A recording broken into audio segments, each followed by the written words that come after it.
열린 라디오 YTN에서는 시청자 여러분의 목소리를 듣습니다. 참여 신청과 의견은 유료 문자 샵 0945, 우물정 0945나 YTN 라디오 프로그램 열린 라디오 YTN 게시판을 통해 남겨주세요.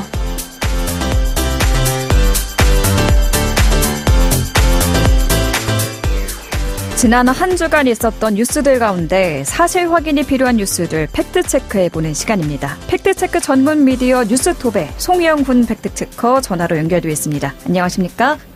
네, 안녕하세요. 네, 오늘 첫 번째 팩트체크 주제는 어떤 건가요? 네, 최근 이 정부가 추진 중인 이 근로시간 개편안이 주당 69시간이다, 주당 60시간이다 이렇게 좀 혼선이 일면서 좀 시동 겪고 있는데요. 네. 예, 최근 온라인에서 주 69시간은 일제 강점기 일본도 생각하지 못했다 이런 내용의 게시물이 공유됐습니다. 일제 강점기 시대 주 65시간 근무 때문에 파업이 있었다는 건데요. 관련 사료와 문헌들을 통해서 좀 확인해봤습니다. 온라인에 어떤 글이 공유되고 있는 거예요? 네, 제목이 이런데요. 원산 총파업, 일제가 조선인 주 65시간 척신노동시켜서 일어남. 이렇고요. 내용은 당시 시위 장면으로 보이는 옛날 사진과 함께 주 69시간은 일제도 생각 못한 이렇게 딱 한 줄의 설명이 있었습니다. 네.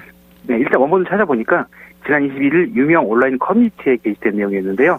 똑같은 사진에 본문 설명이 긴 게시물이 또 그에 앞서서 지난 7일 다른 유명 커뮤니티에도 게시된 것을 확인할 수 있었습니다.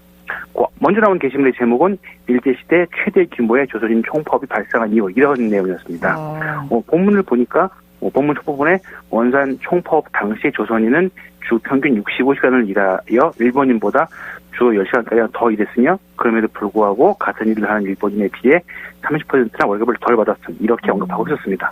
그럼 먼저 저희가 이 원산 총파업에 대해서 살펴보도록 할까요? 네, 제가 확인해봤습니다. 이 원산 총파업은 일제 강점기인 1929년 1월 13일부터 4월 6일까지 원산 노동연합회 산하 조합원 2,200여 명이 참여한 당시로서는 아주 최대 규모의 파업이었는데요. 영국계 기업인 문평 라이징 선 제휴회사가 있었는데 여기서 시작이 됐고요. 그 원산지역 노동자 대부분이 참여하는 대규모 파업으로 전개가 됐습니다. 네.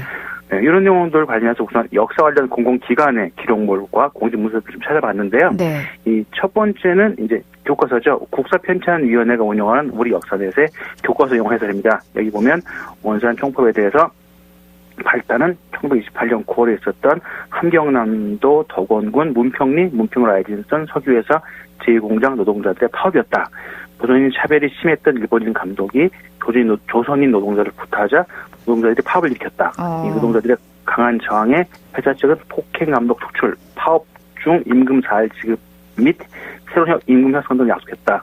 그러나 3개월이 지나도록 회사 측은 약속을 이행하지 않았다. 그래서 1929년 1월 13일 문평제휴공장 노동조합의 보고를 받은 연합회는 최저임금제 확립, 8시간 노동제 실시, 감독관 파면, 단체 계약권 확립 등을 요구하며 부분 총파업을 선언했다고 기술하고 있습니다. 네, 당시 기사가 나온 것도 있을까요? 네, 있습니다. 마침 또 국사편찬위원회 홈페이지 가보시면 한국 데이터베이스가 있는데요. 거기에 1929년 1월 29일 동아일보 기사에 똑같은 내용이 있습니다. 네. 그리고 또 관련 기관으로 있는 한국학중앙연구원이 운영하는 한국민족문화재백과사전 그리고 또 문화체육관광부가 운영하는 정책주간지 K공업에도 이 관련 글을 찾을 수 있는데 다 같은 내용이었습니다. 그러니까 공공기관이 내놓은 공식 문서들을 종합을 해보면 네. 원산 총파업은 차별과 폭력 행위를 한 일본인 감독 때문에 시작이 됐고요. 네. 최저임금제, 단체 계약권 체결 등의 요구 조건을 내걸었다. 이 정도로 요약을 할 수 있을 것 같은데. 네, 그렇습니다. 그런데 중요한 주 65시간 노동이 파업의 원인이 됐다. 이 내용은 없는 것 같아요. 네, 없습니다. 일단 주 65시간 근무가 파업의 직접적인 원인이었다는 언급은 찾을 수 없는데요. 그런데 그 내용 중에 8시간 노동제 실시 요구가 있었다는 점에서 일정 부분 유추는 해볼 수 있을 것 같습니다. 파업 당일 사항을 따져보면 그 배경에는 조선인 노동자 열악하고 차별적인 근로 조건과 대우가 있었는데요. 당시 조선인 노동자 임금은 일본인 노동자의 절반에 불과했고 노동시간 역시 하루 12시간 이상 근무하는 노동자가 절반 이상이었습니다. 네. 그런데도 일본인 관리자들은 조선인 노동자들을 멸시했고 또 폭력에 빈번했지만 일본 당국은 아무런 제도적 보호조치를 취하지 않았죠. 그래서 결국 일제강점기 조선인 노동자 주 65시간 근무는 대체로 사실을 판단을 했는데요. 관련 논문이 있었습니다. 네. 2021년 발행된 일제시대의 노동운동과 노동운동의 성격 논문과 2011년 발간된 일제강점기하의 항공대의 쟁의 행위와 제1한국인 쟁의 행위 비교 이런 논문에서 당시 근로시간에 대한 내용이 있었는데요.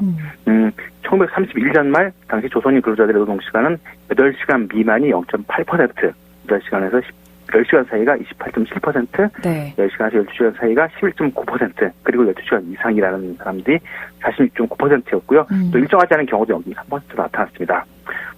그 당시에는 일요일 휴무와 토요일 오전 근무가 주로 시행되던 시기를 감안하면은 네. 일제강점기 전체 조선인 노동자의 평균 근무 시간은 대체로 한 주에 65시간 정도 근무한 것으로 유추할 수 있습니다. 그러니까 원산 총파업은 일제가 조선인 주 65시간 착취 노동을 시켜서 일어났다.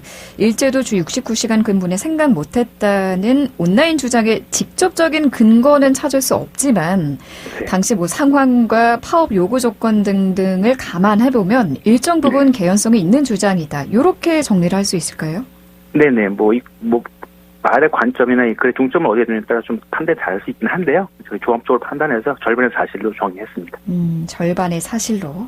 네. 알겠습니다.